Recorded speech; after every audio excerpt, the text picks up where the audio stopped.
अभी तक हमने अंडरस्टैंड किया कि ना सिर्फ गूगल बल्कि हमें भी यूज़र एक्सपीरियंस को ध्यान में रखना है और जितना हमारा यूज़र खुश होगा उतनी हमारे लिए एसईओ भी आसान होगी। और जब हम वैल्यू प्रोवाइड करने की बात करते हैं तो हम कंटेंट की बात करते हैं। कंटेंट में हमने पेजेस की तो बात कर ली, लेकिन बहुत सारा ऐसा कंटेंट है जो पेजेस में एडजस्ट नहीं हो सकता।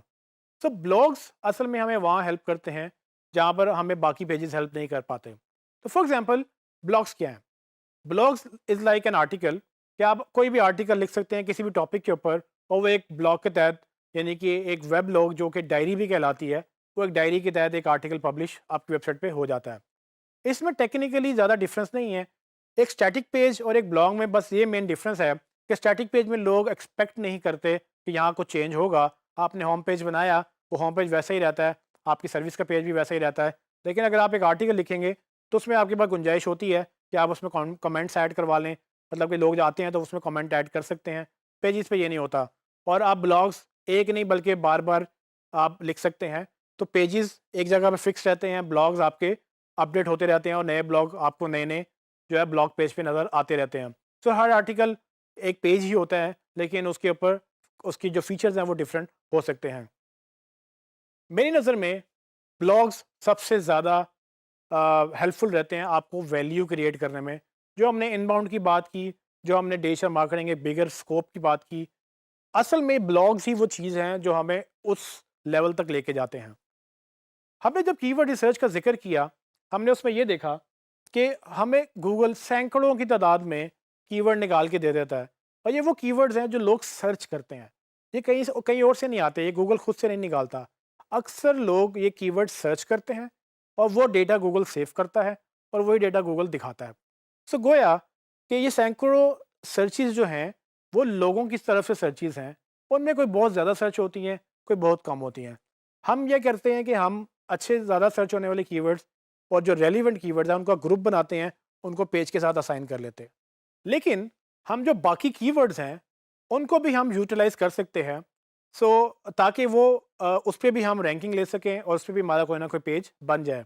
मैं एग्जांपल देता हूँ आपको मोबाइल फ़ोन्स की।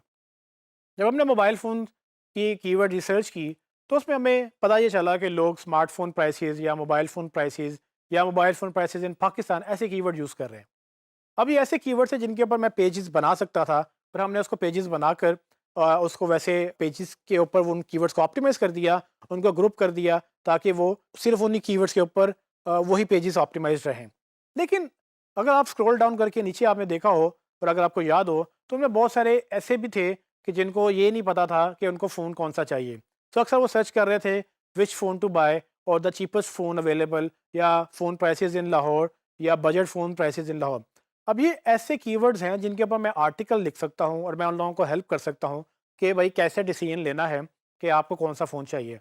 अब चूंकि वो मेरी ऑडियंस सर्च कर रही है और मुझे ये पता चल गया क्योंकि मैंने कीवर्ड रिसर्च की है, और अब हम क्या करेंगे, वो इनबाउंड वाला एलिमेंट यहाँ पर आपको समझ आएगी कि वैल्यू ड्राइव करेंगे हम, वो वैल्यू प्रोवाइड करेंगे अपने कंटेंट के थ्रू।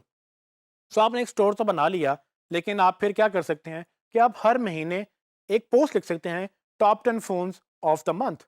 इसमें आपके लिए बड़ी आसान होगी क्योंकि आपके पास तो कंटेंट आ रहा है, आपको पता है कि कौन से फ़ोन चल रहे हैं और कौन से फ़ोन नहीं चल रहे हैं। वो रेटिंग के तहत आप डिसाइड कर सकते हैं कि टॉप 10 फ़ोन्स कौन से हैं जो आप अपने उसके ऊपर एक आर्टिकल आप लिख सकते हैं। सो जून, जुलाई, अगस्त हर महीने का एक आप आर्टिकल पब्लिश करें, तो लोग आपको इस बात पे पसंद करेंगे कि भाई ये वो वेबसाइट है जो हर महीने हमें ये गाइड करती है कि वो टॉप 10 फ़ोन्स कौन से हैं। सो फॉर एग्ज़ाम्पल, अगर किसी ने नहीं भी बाय करना, अब हर महीने तो कोई फ़ोन बाय नहीं करेगा। लेकिन जब भी वो करेगा, वो आपके पास आएगा और आपके उस ब्लॉग को आके पढ़ेगा कि भाई मैं देखूँ कि इस महीने का टॉप 10 में से वो कौन से फ़ोन्स हैं जो मुझे अच्छे लग रहे हैं। इसी तरह से आप और भी अपनी कंटेंट को डाइवर्सिफ़ाई कर सकते हैं। फॉर एग्ज़ाम्पल, अगर किसी को अपना मोबाइल फ़ोन ख़राब हो गया है या उसको एक सर्टेन एक प्रॉब्लम आ रहा है, तो आप उसके ऊपर पूरा आर्टिकल लिख सकते हैं कि how to fix a certain problem. वो प्रॉब्लम कुछ भी हो सकती है कि how to fix your screen error या how to clean your mobile. आप लोगों को गाइड कर सकते हैं कि अपना मोबाइल साफ़ कैसे करना है।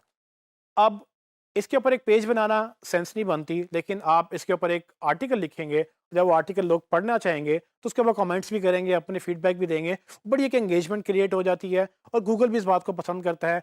इसमें आपके वो रिसेंसी और वो फ्रीक्वेंसी वाले एलिमेंट भी कवर होते हैं। तो जब भी आप आर्टिकल पब्लिश करेंगे, हर हफ्ते या हर दिन या हर दूसरे दिन, वो एक फ्रीक्वेंसी के तहत वो रिसेंसी रहेगी, क्योंकि गूगल को जब भी आएगा उसको ये पता होगा कि आप हर रोज़ यानी कि हर रेगुलरली आप कंटेंट अपडेट कर रहे हैं।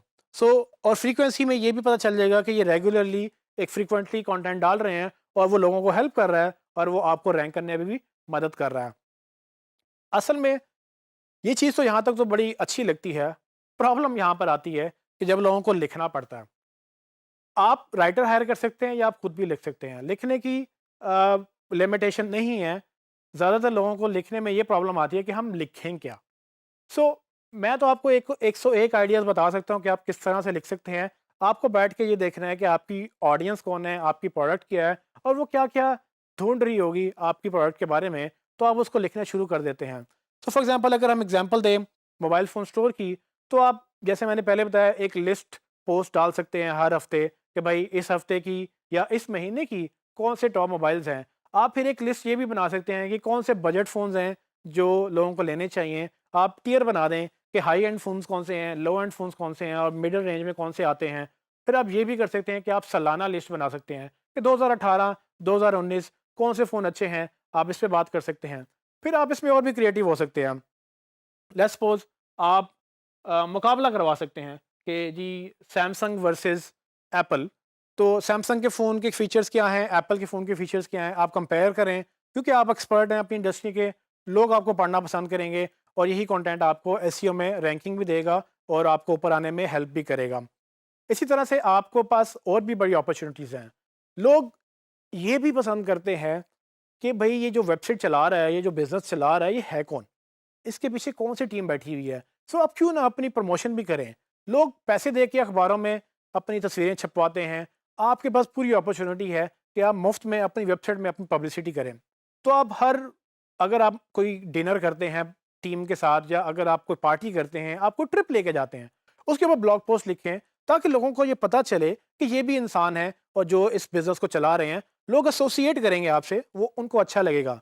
इसी तरह से आप अपनी टीम के इंटरव्यूज़ डाल सकते हैं कि कोई आपके साथ काम कर रहा है तो क्यों कर रहा है? वो काम तो कर रहा है, पैसे भी ले रहा है आपसे, लेकिन एक डेडिकेशन होती है, एक शौक होता है। जब आप वो शो करेंगे लोगों को, तो बेसिकली वो आपका एक ह्यूमन एलिमेंट नज़र आएगा लोगों को कि भाई ये एक अच्छी टीम है और ये अपने काम को बड़ी सीरियसली लेती है और ये चीज़ आपकी ऑडियंस को पसंद भी आएगी और अगेन गूगल तो इसको पसंद करेगा ही क्योंकि हम हर उस कीवर्ड पे आर्टिकल लिखते चले जा रहे हैं, जो लोग ढूँढ रहे हैं और ये कि हम फ्रीक्वेंसी भी मेंटेन कर रहे हैं, हम रिसेंसी भी मेंटेन कर रहे हैं और एक अच्छे कंटेंट वाली वेबसाइट को गूगल ऊपर रैंक करता है और आपके कंपेटिटर्स जो बिल्कुल भी कंटेंट नहीं डाल रहे होंगे वो ऐसे-ऐसा नीचे चले जाएँगे।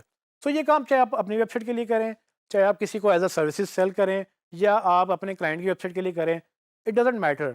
जब आप एसईओ करेंगे, आपको कंटेंट एज़ अ फैक्टर लेना है और जितनी ज़्यादा आप कंटेंट पब्लिश करेंगे, उतना ज़्यादा आपके लिए बेहतर होगा और पब्लिश करने के लिए 101 आइडियाज़ मौजूद हैं। आप और भी आइडियाज़ ढूँढ सकते हैं, आप हमसे भी बात कर सकते हैं। इसमें बेशुमार चीज़ें इन्वॉल्व्ड हैं। हमारी कोशिश ये होगी कि हम आपको रेफ़रेंसेस भी दें ताकि आपको क्लैरिटी आ जाए कि किस-किस तरह से आप आइडियाज़ बैठ के जनरेट कर सकते हैं।